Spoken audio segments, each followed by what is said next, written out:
Hi reception class. I just thought that I would do a little video recording of myself reading a story because I know that I'm really missing our end of the day story time. So I thought that today I'd choose The Smartest Giant in Town, which is another story where the main character goes on a journey. So let's have a seat. Whoops. Let's get myself comfy. There we go. So The Smartest Giant in Town.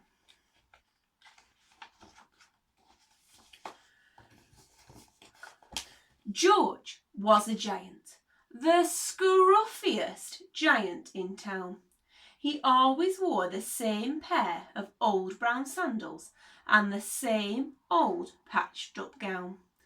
"I wish I wasn't the scruffiest giant in town," he said, sadly. Oh dear, poor George. But one day, George noticed a new shop. It was full of smart clothes, so he bought a smart shirt, a smart pair of trousers, a smart belt and a smart stripy tie, and some smart socks with diamonds up the side, and a pair of smart, shiny shoes. "Now I'm the smartest giant in town," he said proudly. George left his old clothes behind in the shop. He was about to go home when he heard a sound. On the pavement stood a giraffe, who was sniffing sadly. "What's the matter?" asked George. "It's my neck," said the giraffe. "It's so very long and so very cold. I wish I had a nice, long, warm scarf." Oh dear, poor giraffe. "Cheer up," said George, and he took off his stripy tie. "It didn't match my socks anyway," he said, as he wound it round and round the giraffe's neck. "It made a wonderful scarf." "Thank you," said the giraffe. As George strode towards home, he sang to himself. I just remembered, boys and girls, that this book's got singing in, so I do apologise in advance. "My tie is a scarf for a cold giraffe, but look me up and down, and I'm the smartest giant in town." George came to a river. On a boat stood a goat who was bleating loudly. "What's the matter?" asked George. "It's my sail," said the goat. "It blew away in a storm. I wish I had a strong new sail for my boat." Do you know, boys and girls, I just realised that the word sail was one of the words that we used in our phonics lessons this week as well. So, well, you might be able to write that word down later.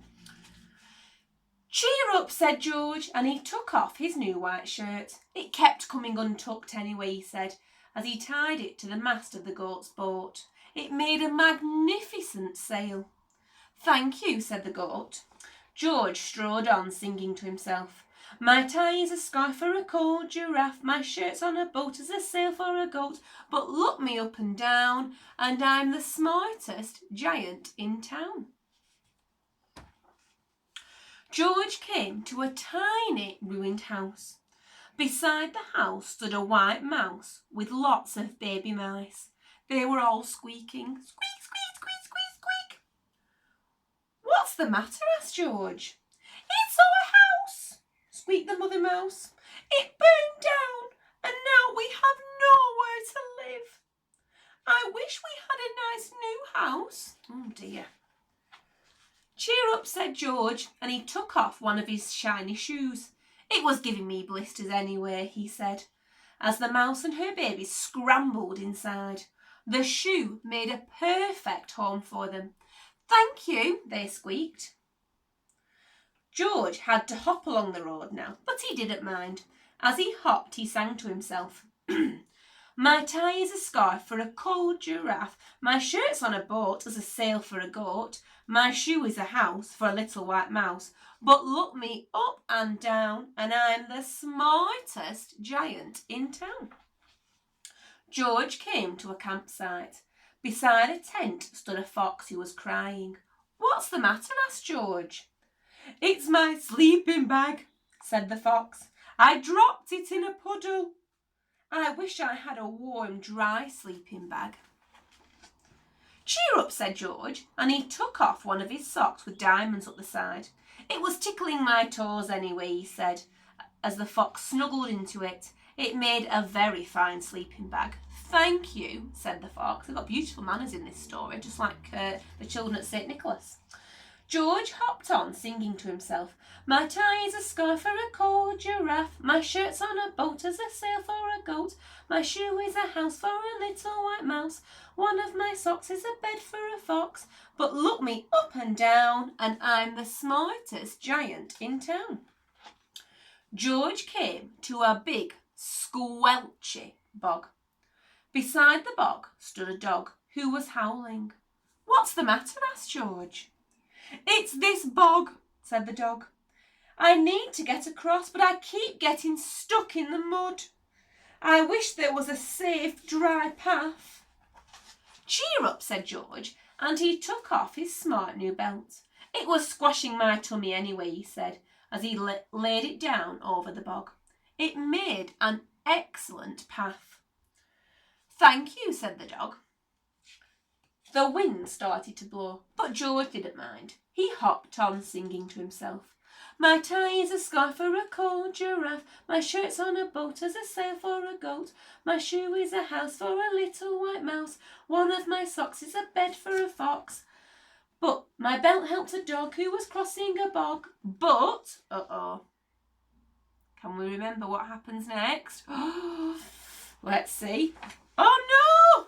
Goodness me, reception class. Can we see what's happened? Oh no! He's having a very bad day, is George, dear me. My trousers are falling down, and I'm the coldest giant in town. Suddenly George felt sad and shivery, and not at all smart. He stood on one foot and thought, I'll have to go back to the shop and buy some more clothes, he decided. He turned round and hopped all the way back to the shop. Poor George. But when he got there, it was closed. Oh dear. Oh no, cried George. He sank down onto the doorstep, and a tear ran down his nose. He felt as sad as all the animals he had met on his way home. Then, out of the corner of his eye, he saw a bag with something familiar poking out of the top. George took a closer look. My gown, he yelled. My dear old gown and sandals. George put them on. They felt wonderfully comfortable. I'm the cosiest giant in town, he cried, and he danced back home along the road. Outside his front door stood all the animals he had helped. They were carrying an enormous present. Come on, George, they said. Open it. George untied the ribbon. Inside was a beautiful gold paper crown and a card. Look inside the card, George, said the animals. George put the crown on his head and opened up the card. And we can see there, boys and girls, what a beautiful card that all the animals have made for him, which is very kind and they've been very thankful, which is lovely. And it says, your tie is a scarf for a cold giraffe. Your shirt's on a boat as a sail for a goat. Your shoe is a house for a little white mouse. One of your socks is a bed for a fox. Your belt helped a dog who was crossing a bog. So here is a very fine crown to go with the sandals and gown of the kindest giant in town. And that's the end of our story. So I just think that George is a really fabulous person, and he is such a kind person, and he's really showing that Christian value of kindness, which we love to see at St. Nicholas. So I really hope, reception class, that you enjoyed your story time with Mrs. Hughes. And I just want to say thank you very, very much for all the fabulous work that you've been doing at home, and showing me uploading your pictures and things, because I've been so impressed, and I love seeing all the photographs that you've been doing of all your writing and the fun activities you've been doing. So thank you very much, boys and girls, and to the mums and daddies that are working very hard at home, and hopefully we'll see each other very, very soon. Okay, bye bye.